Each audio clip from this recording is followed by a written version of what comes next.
We're live. Podding. Podcast. You gotta talk to the mic. Every time. Can't be like that. I didn't necessarily want that to be heard. Oh, my bad. Clap back on the city. Let's start off on a good note.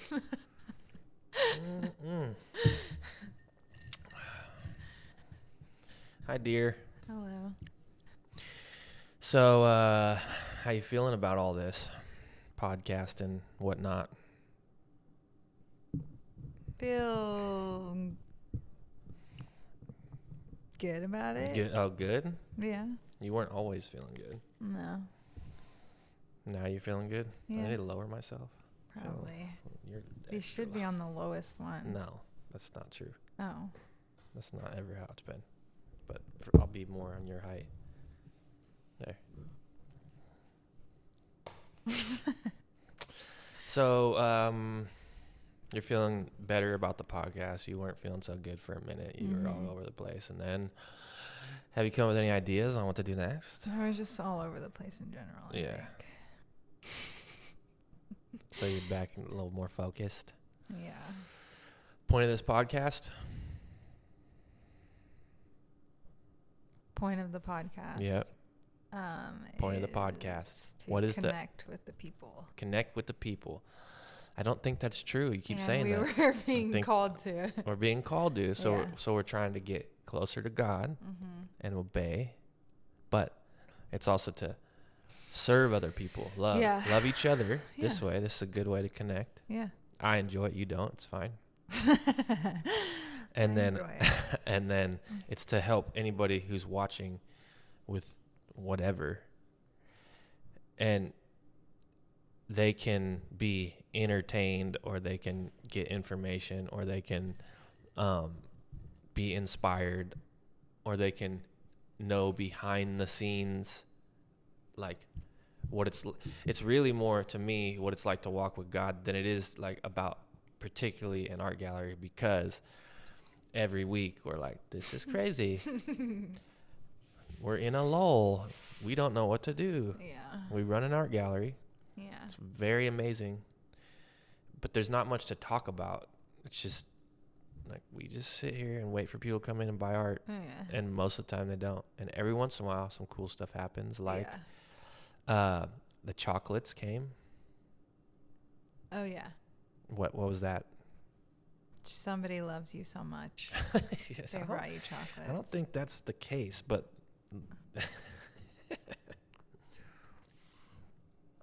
good story. Good thing it was a male. Good thing. I know how to tell a story. Details are important. I wasn't there. It was you received the chocolates. I know. You received them. But I wasn't there the me. day before. Right. But somebody came in and brought you chocolates. No, okay. You are so something else. I love you so much. So in here, slow. I think it was a Friday, and a group of people came in, and I'm slow on the uptick, and I'm like, oh hey, and they're kind of just walking around, and I'm like, pray about it, like, oh yeah, you guys want some wine? They're like, yeah, that's kind of when we came in. I'm like, oh, my bad. Like it was after a while, right? And they're like, but they were very sweet and accepting, and I poured them all. There's 3 of them. Poured them all a glass of wine. And then that sort of opened them up to talk more, and they kind of hung out back here where we hang out by the kitchen, and they talk, which is fun and good when people come in and do that, when they have a good heart about it. And you learn a lot of stuff, and this place sort of triggers people to want to talk and share. There's a vulnerability in the art, so I think that helps others open up and be more vulnerable, and then in that way they connect. Yeah. So they're all talking. One of them was an artist photographer. She's really good. She takes like plant photography, really cool, interesting plant photography, and she's showing downtown. And then one of the guys was talking about how he went and saw the LSD Trip painting up there. He's like, "That's cool."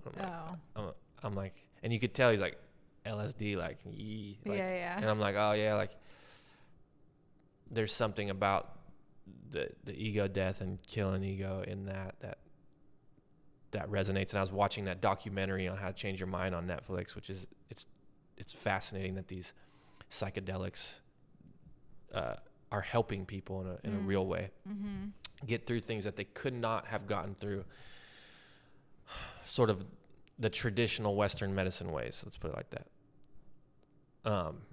And so he starts going, oh, all that, like I've done microdosing and psychedelics, and he was, I don't want to say bragging, but he really wanted to talk about it. Like, I did all this, like kind of proud of himself, and he did the work and whatever. But then he's like, it got a little bit too silly, so I had to stop. Like he was doing it too much or something. Anyway, they appreciated the hospitality, the wine, the conversation. I think that people want to really talk. And I tend to like to really talk. I just have been that way. Like, let's not fuss around with whatever. Let's talk. Yeah.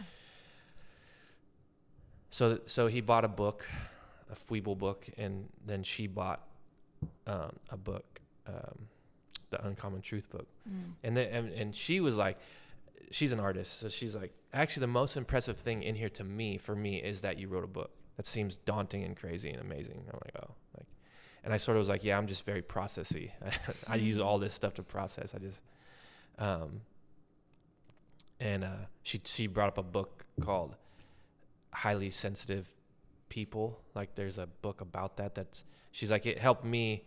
Because I was like, I think I'm pretty sensitive, and I need to process a lot. Whether that's true or not, I think that's how people look at a person like me. I don't know that I'm more. I think of myself actually as more in tune to what I'm thinking and feeling, and less trying to mask or pretend it doesn't exist. Yeah, that's what I think I do. But it could be that I'm also more sensitive. Who knows? Exactly. But she was talking about a book about that, like how it helped her, and this is where it's tough, because like the call is not to go get that book. It's just not to do it. Like, I'm like, cool, I'll go read it and like learn something. Like, I like digging at stuff, and it's like, nope. Okay. So anyway, the next day, one of the guys, the LSD guy, came back when I wasn't here and brought a little box of chocolate from Snooks and gave it to you and said, this is for Jesse. And you sent a picture to me, and I was like, what? Like, give me the story behind it. And you were being in your sassy mode, not wanting to tell me the details, told me some details. And I'm like, and I'm going, this is objectively weird, which is the word we found out last time, which is it's strange, not normal, unearthly, like supernatural. Like, it's just, it's like not normal. I've never gotten chocolates from a stranger ever. And you were trying to argue still probably that, no, this is totally fine, normal. And I'm trying to go, is this weird? Like, he has a crush on me, or is he's just being very, like, this is a love language for him. Like, he didn't really know what else to do, but he's feeling very gratitude for the hospitality and the thing. Yeah. Right. And you were just like, it's so obviously that, because you were here and felt his energy, etc. Yeah. And I was trying to go out, well, what about his energy and what did he say to make you so reassured that it wasn't weird? And you were not having it. Cool. You got nothing to say to that? No, I was not having it. You were not having it. It was annoying as hell. Yeah, you were not having it. Yeah, so we had to work through that. We had to be extra processy and try and understand every little thing. You don't get to be annoyed with that. It's yes, off I of do. you. No, it's off of you.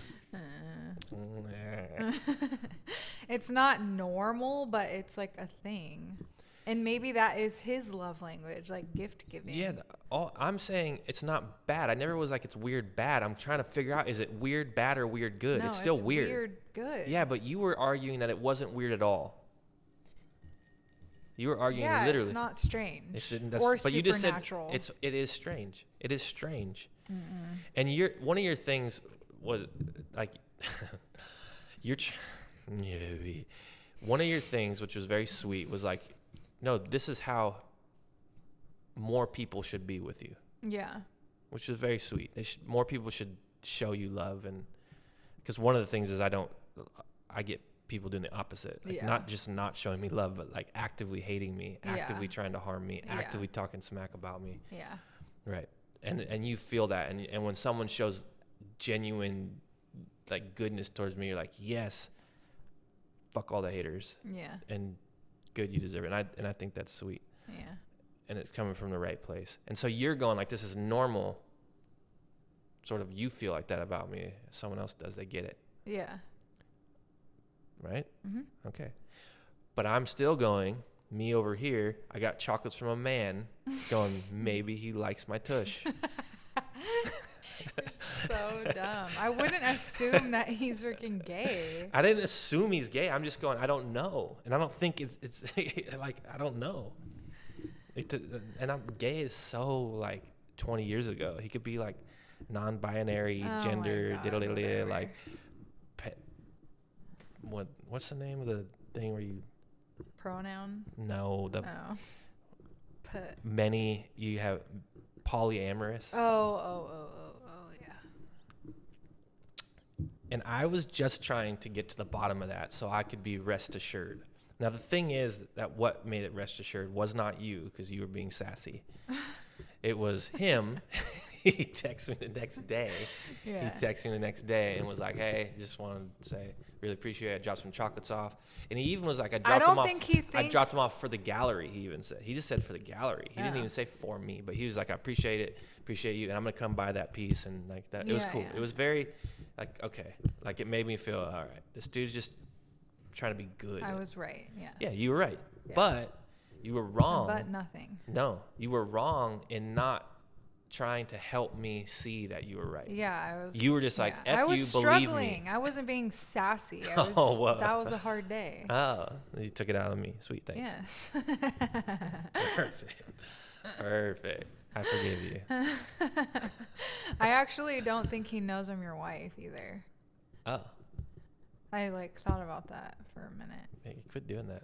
Sorry. It's gonna pick up on. It's picking up on the mic. Stop! It's literally picking up on the mic. Oh my gosh! You're literally like, that's not okay.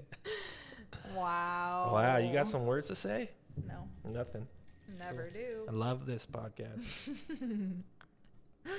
It's funny that we're called to do it. It feels funny.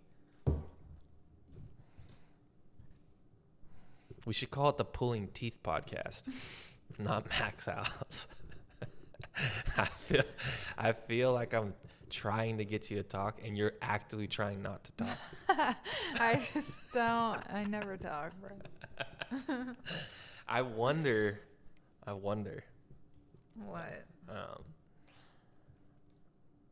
What your friends think. Have your friends even watched this? Have you told them, like, hey, check this out and tell me what you think? They'll be like, Jesse's a bully. They'll probably hate me. No. This fool's a bully. Tell them to shut up. I'm trying to. No. Like, you have space to talk. I want to hear what you think. I know I do. Yeah. But then I get silent, and then you're silent. And then we're doing a podcast of a staring contest. So.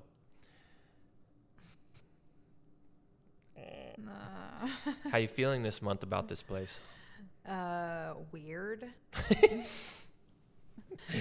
I'm actually feeling better. It's weird because it's like probably the slowest month we've ever had. Mm-hmm. And like I'm the least panicky. Mm-hmm. Yeah. Last month was like a peak of panic. Yeah. This sucks. Ah.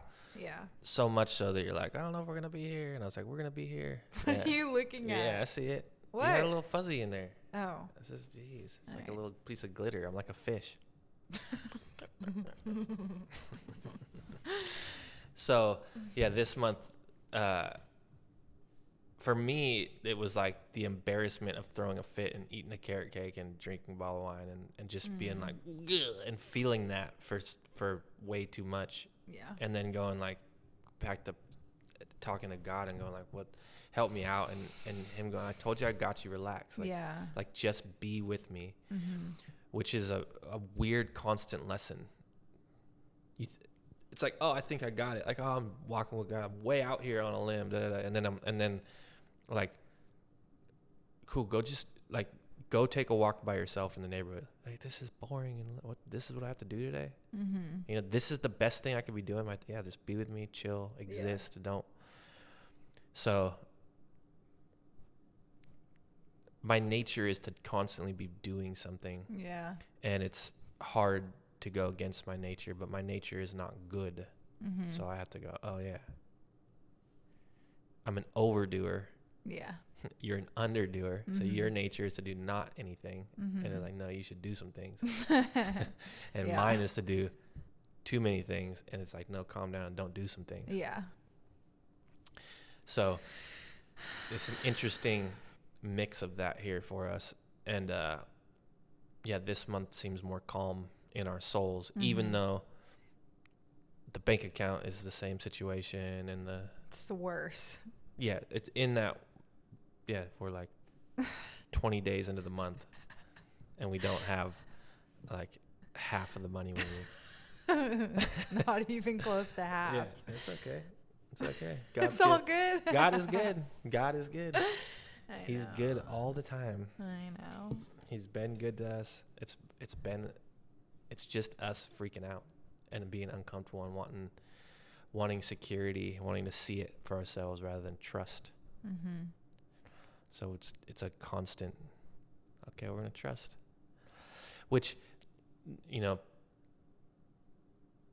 it isn't like we have a huge tribe of people that are doing this as far as trusting in this kind of way. Yeah. Like even the people that mess with God, they're not messing, he's not having them go down this road Mm-hmm.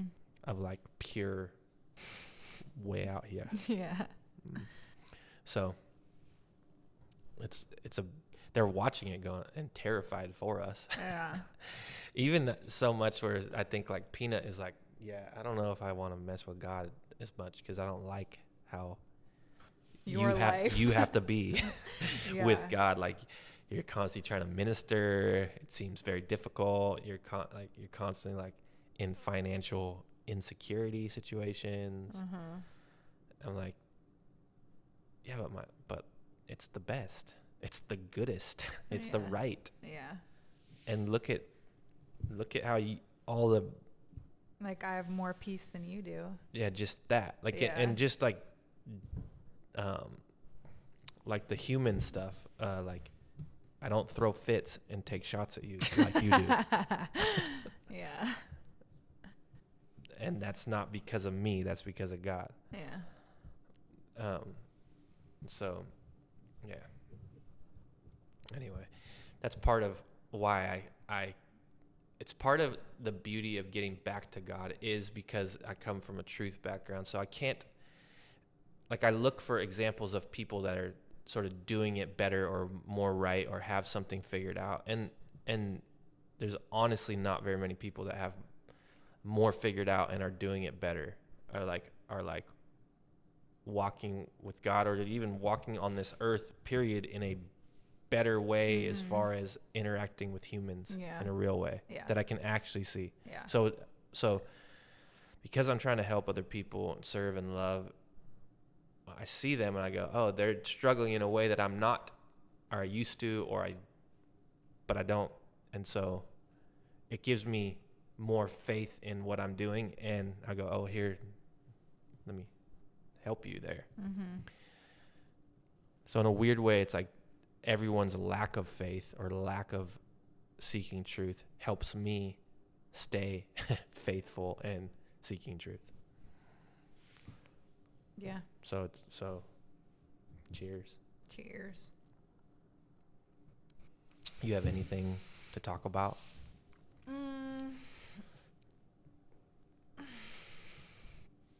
Not really. Nothing. Never. You get like, Actually, we can frozen. talk about the thing that we were talking about on our walk yesterday. I was thinking about how you were like, you're not what you need to be when the kids have a problem with me. Remember really? that? Oh, you want to talk about that? Yeah. Oh. Because I was like thinking about it, and like, because you were saying something like the Punisher or the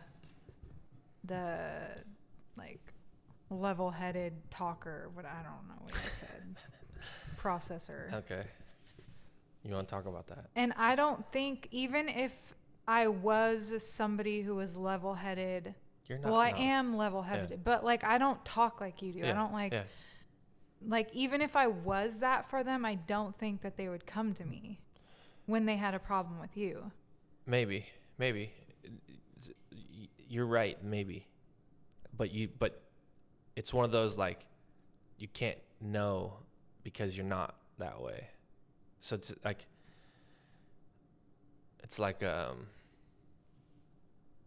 the door was locked. You can't know if they're gonna go through it or not because the door was locked. It wasn't an option. Yeah, but I don't know. Okay. Like, I think they know that, like, I have your back and you have my back. Yeah. So it's like, and they were wrong. Yes. So. Yeah, okay. And so I'm also pissed. Yes. Okay. Let's You talk know? about it. Because first is we have two boys that come from a different person, each of us. Mm-hmm. So you had a child with somebody else, and I had a child with somebody else. Before we were married, we were never married to those other people. We were both young, and we were sinning, and we had kids out of wedlock and just so we came together like this little Brady Bunch, and eventually I found God, and then we had 2 kids with each other, and so we have 4 kids, but 2 are step to one of us. Yeah. So I have 3 biological, you have 3 biological. Okay. And the 2 older boys, the ones that have this other family, recently it's been discovered that they don't love me, either of them, in the right way, in the way they should, or even at all. There's something wrong. Or me. Well, one does, but Landon. Yeah. Yeah. Okay. Yeah. Yeah, but Riley's not loving either of us. Yeah.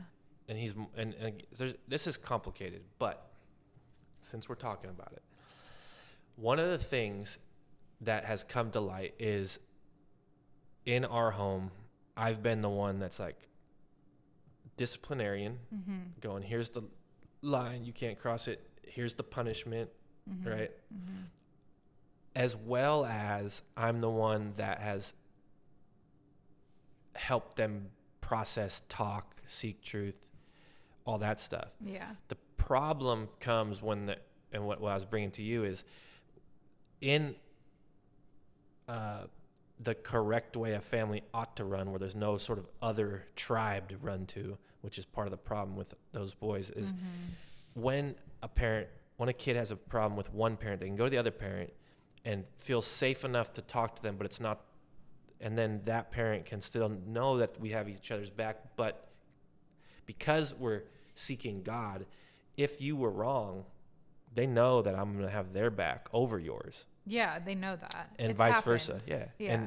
And vice versa, that they feel safe, they should feel safe to go to either of us when they feel wrong, slighted, or just have a problem, period, with the other parent. Yeah. And it works that way. Yeah. The problem with the boys is they had a whole different family to go to when they had that. So they had a problem with me, and most often it was they're feeling sorry for themselves. Like when a kid goes to their room and like, I hate my dad. Well, they would go to a whole other family. Right. And then their other family, because they're not cool with me, don't know me, and it's easy to go, oh, dad or stepdad, like, ugh. And I'm particularly a sharp type of person, like very clear, and like I don't roll like the average person. I'm not necessarily soft.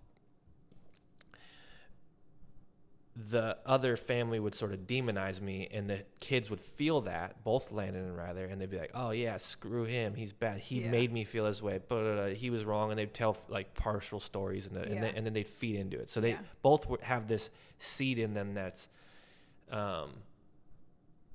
he is bad, instead of, oh, these people are off, and they're just feeding it because they're also full of pity. Mm-hmm. And this is just a big pity fest, which is evil. Yeah. And self-indulgent and narcissistic, et cetera, et cetera. Okay. So there is that. And what I brought up to you was like, you have been resistant, reluctant, or slow to processing still to this day, seeking truth, et cetera. You've gotten a lot better at it. And you once there was real conflict with your own family, then you started paying attention, like, hold on, reading the book, and really getting with what I had been doing for years and years and years, which is seeking truth, trying to be honest and real, etc. And because your nature isn't to talk and isn't to dig, isn't to, like when Landon had a therapy session, and right, because he's in therapy right now, and it's actually working. And that was one of the things that triggered it for me, was like, oh, he's literally talking to this guy who's doing the exact same thing I did, but because he's not me, he's able to process the emotions about me to somebody else, and then come back and have a softer heart towards me. That's been going on. Like, oh. And I'm going, I think that should have been you. But that, because you're not a person that encourages other people to process, or haven't been historically, that's why he needs a therapist. So I don't think therapy's needed necessarily in our world if the tribe is accurate. Now, they're both of them have a effed up tribe from all sorts of reasons. We screwed up by having them outside of wedlock, etc. But I was pointing out that you gotta ask questions so that he can process, just like literally what the therapist is doing. The therapist is asking him questions, and Landon is going, oh yeah, and then processing and realizing his errors once he's talking about it out loud. Yeah. Which is, you have to do. Like, a human being has to do it if you're gonna figure anything out and like get to the. You gotta go somewhere. Just making sure it's not the school. Oh yeah. Gotcha. So I was saying, because I was like, did you talk to Landon on the walk? This call comes back to the walk. Did you talk to Landon? You're like, yeah, I talked to him. He said it was fine, and then went into like complain about his teacher. I'm like, because I had already talked to him. Yeah. And the way you talk about something like that is very particular. You go, how was it? It was good. What was said? What did you say? What did he say? And you ask literally the detailed questions. Yeah. Because you want him to replay the conversation. Yeah. To replay it in some way that highlights the important parts, and what it does is it re-solidifies the things he learned.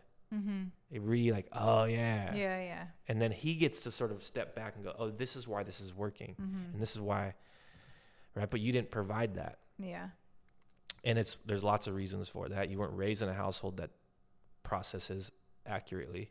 You by nature. I was raised in a household that literally doesn't talk. Right. I know. And me too, in a way. Like, yeah, both. Yeah. Both of us came from weirdness. So anyway.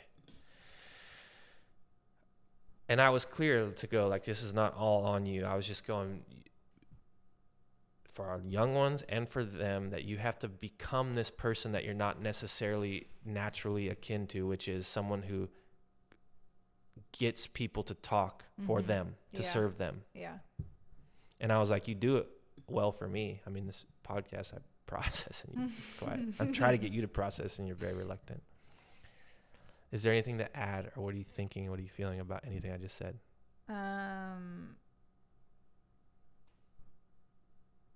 nothing. I just had that like thought of like, I don't think that that's how it would work. Right. So once we had that conversation, you went and kind of processed on your own, and there was something that sort of stuck with you in that. Yeah, even if you were an amazing processor type person, that the boys still would have turned out the way they turned out because they had this totally other family. They have some brokenness in them. They haven't really got real with God and their brokenness and they see us, I'm pretty sure, like as one. Right. And they're like, and like if they piss you off, then I'm pissed. Yeah. So if they do something to betray me and it's wrong, they're not looking in those moments to like really figure out the truth. Yeah. They're looking for someone to co-sign their filth, and they end up doing that for each other. Right. They go outside and go, yeah, screw him, and then they're like, yeah, he's so mean. Right, and then they're like, yeah, she didn't care about my cologne. Yeah, she didn't even care. I'm so sad about this. It's so sad. That's what they're doing. Yeah. So your claim is they were never looking to like actually figure it out, and I'm still going, yeah, but if like they had the option, it might have been like, yeah, they know we have each other's back, but they also need to know that we have their back.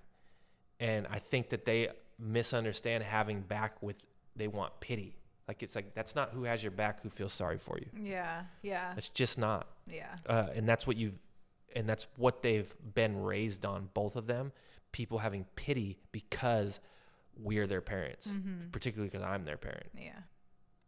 From both sets of grandparents to our own tribe. Yeah. Like, oh, are you sure they should be sitting on the steps for timeout? Like, really? Get the sitting on a step, like, right? Like, what are you? They're sitting on a stair. Like, are you sure? Like, bro, it's not for 17 hours. It's like for freaking 37 seconds. Like, relax. Yeah, but they would, the kids would feel that. Yeah. Like, yeah, grandma. He's mean. Yeah, grandma thinks he's mean. Yeah. Like, instead of like, nah, like, good. Yeah. Right there. So, on top of not only within our own biological tribe, the outside tribe of these people we freaking shouldn't have got with. Yeah. That now they're they boys sort of grew up with like, screw them and poor me so deeply that like there was no chance in some sense of like them recognizing it. And I don't think they will fully until life shakes them so hard and they actually get with reality. But people can go their whole life and double down on pity. Yeah. And like, I deserve and I don't have, poor me. That's a problem with a huge number of humans that don't understand their relationship with reality, God, like some simple, clear tenets that like you don't understand what you actually deserve and what you don't deserve. Yeah. You don't get it. It's not what you think. How hard it is to be a human, how hard it is to do good, how hard it is, how much filth you have in your heart and mind. Like, so anyway, you can pick whatever you because of free will, you can pick whatever narrative you want. So the one thing about the boys is they at least have a different narrative presented to them for many years, clearly, that I never was presented with. Like, literally never was presented with. Until I was, and like, oh, that's actually more accurate eventually. It took a while, but yeah. And now that's the narrative, like, because I'm trying to spin a story narrative, meaning like, what is the truth of existence? What's the accurate description of existence? Which the little ones aren't going to be like them because they have no other tribe but us. Yeah. So in some sense, this blow up of the family is actually better because there's nobody else laying the foundation. Yeah. There's school, which, but it's whatever by law, and homeschool's a whole nother beast of a thing. And then there's us, but there's no grandparents or other family to deal with going, Yeah. There's nobody doing that. Yeah. So they're actually going to end up way better off. Yeah. But like I was talking to Olivia last night about it. And like even from when they were very little, like they didn't, like Graham and Ella are so different from them. Like they weren't like Graham and Ella hug and like they'll get to like a place where like they appreciate each other and love each other, and like Ella will give Graham like a game day hug, like stuff like that.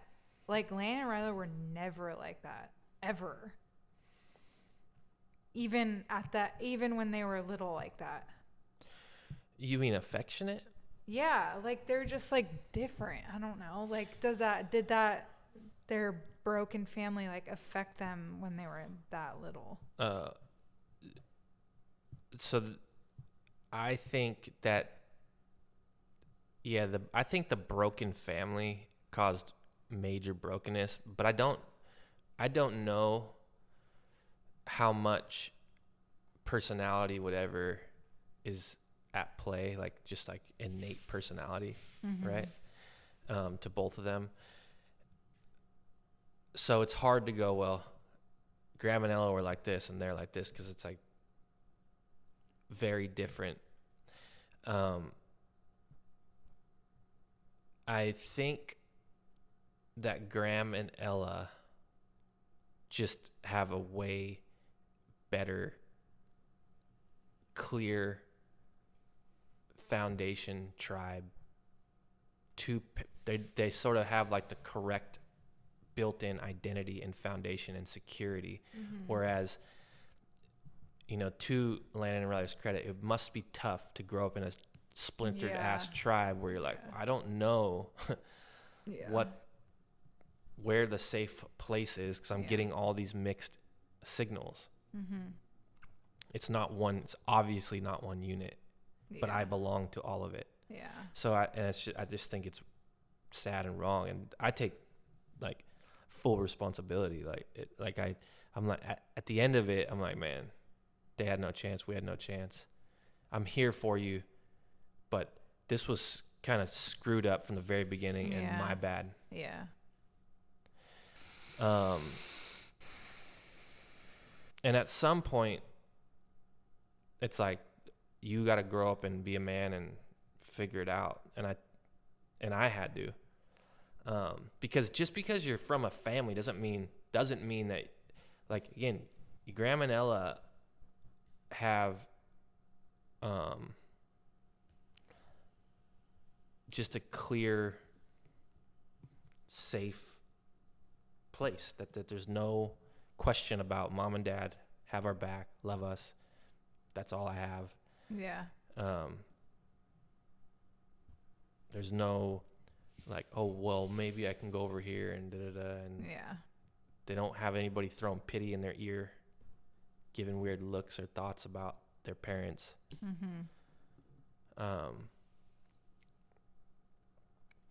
So that affection you're talking about, I think the affection they show towards us is more the thing, not the ones towards each other.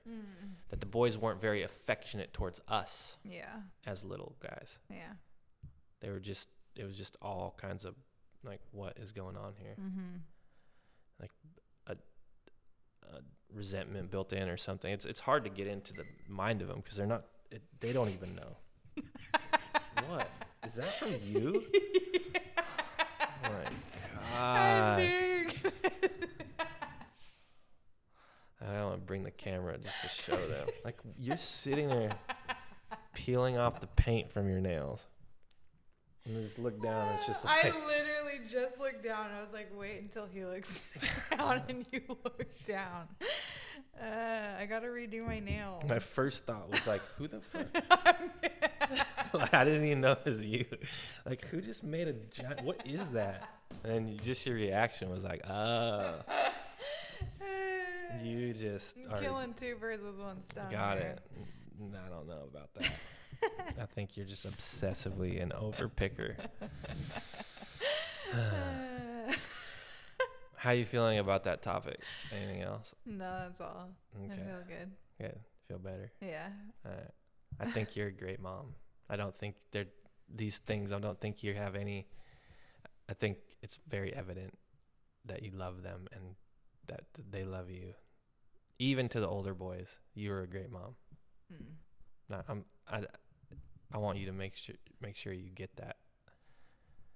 It wasn't like, I wasn't trying to go like, it was all your fault at all. No, it's just I know. it's just like, I think this could help. I get it. All because Landon, to his credit, is going to therapy. To his credit, he's trying to be honest and real with the therapist. Yeah. And that he's coming back having more empathy for our positions. And I'm going, yeah, it's more evidence that humans need to process in a very particular way all the time, including you. And because you're reluctant to process on your own, you don't realize the gift it is and that you can't give it to other people as much as you could if you understood it. Like, not accept the one-word answer for how is it going. Yeah, I get it. Tell me details. Whether we like it or not, people think in stories. It's the way we think. It's the way we sort of navigate the world. It's why we love stories. It's why they relate. Me and Sanchez were roasting Sam on the other podcast. Oh, no. Last night? For what? Because remember I was asking about tearjerker and like, what is that thing? Yeah. So like the reason is because Sam was trying to explain, he's like, when I watch these particular movies, I feel something here and it spreads out to my arms. And he's like, it's something powerful in it. And like, that's it. And like, I'm like thinking it's like ring of truth, like an intellectual, like an aha. And he's like, sort of. He's like, it's not like, it's more, I feel it here and it goes out towards my fingertips, right? And I'm just like, I just like don't get it at all. So then I watched the movies he's telling me about on PureFlix. Yeah. And there's immediately a moment like, and it's a tearjerker. I'm like, that's why I asked what was that movie that you showed me? The Fault in Our Stars. The Fault in Our Stars. Yeah, it's just like I couldn't even get through that movie. Like, like it's just like, and it's not a bad thing, but it's like, it's super common. Like that's what they do it for. It's like a really high level empathy for the moment that's very powerful. And that makes us go like, either that happened to me and man, that was powerful. I wish that had happened to me. A lot of times it's a longing for that.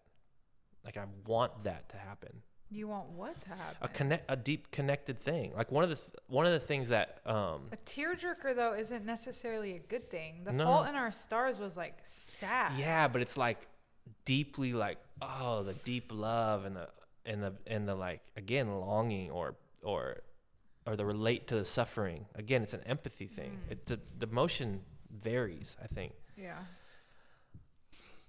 But it's something powerful and potent, and the roast comes from like I call it the autistic way Sam described it. It was like he'd talk about the emotional part of it, like, and even just name it like I want to cry, like it makes tears come out. Yeah. Like me, I'm like, and I immediately look around like, oh, shit. Yeah. And I'm like, don't look at me. I'm right? Like I'm feeling this thing. Yeah. And so Sanchez and I were he just for like the entire podcast would bring up like, start here and go. It's like such a funny way to describe a tearjerker. Yeah. And I just didn't get it. Like, what are you talking? But it's like not. Once I saw the thing and felt the thing, I'm like, oh, it is. It hits you, and then Like, so I get what he's describing, but the fact that he couldn't help me understand what the hell he was saying is funny. So that was the roasting. Tearjerker. So Sam's a little softy. I think we all are. Yeah, I think we all are. Yeah, no. and Sam has a good soft heart he's trying to get to. Yeah. Oh, I like it. Yeah, I appreciate it. Yeah. I'm not. It's just, but for him not to be able to describe this thing that like makes you feel a certain way, and he was asking like, does anybody else like that? I'm like, and I was like, no, everybody's like. Now that I know what it is, because when he was saying it, I was going like, no, nobody like that, bro. I don't know what you're talking about. Yeah. That's a weird thing you're describing. Yeah. I can't wait because he watches both of these. He's gonna be like, bruh, he's probably gonna cancel Thursday. No, I ain't coming. You keep crying over movies and listening. But to just your Jesus music. admit that you cried over it. Yeah. Admit that you went, ooh, I just want to cry. Anyway, are we done? Mm-hmm. Yeah, you've had your limit. No. You want an outro? What's an outro? Or like what? What do you mean? Bye? No, I'm just kidding. No. See ya. Bye.